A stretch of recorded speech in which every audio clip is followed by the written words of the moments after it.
All the world's a stage, and all the men and women are merely players.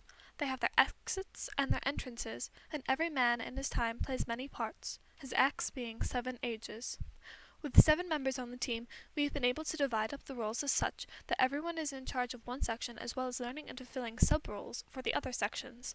This ensures that we are all on board with what is going on and providing ideas for the whole team. It also ensures that we have the ability to participate in everything from programming to building the robot and design.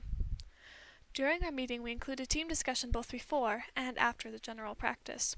From this, we discuss the aspects of the team as well as the robot itself.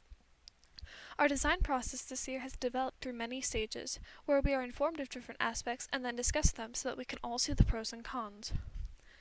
Before we move on to a new project, we want all members to understand what is going on so that we do not have sections doing opposing projects.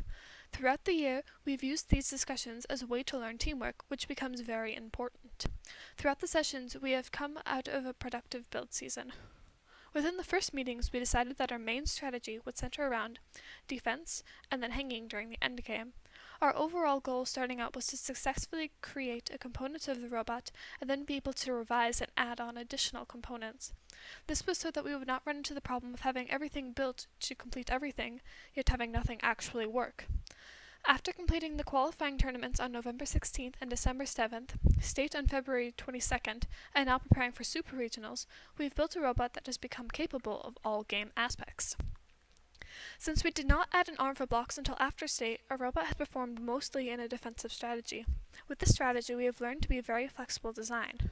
We have been able to think on our feet to work with other teams that have robots of all designs, from the largest to the smallest and even other defensive robots. Our design and strategy are flexible enough that we can work with others so that we can perform well in the toughest pairings. Since state, the Team Tempest, along with other Minnesota teams heading to Super Regionals, has set up scrimmages to practice driving, build better strategies, become more diverse, and share what we have learned with each other to become as good as we can.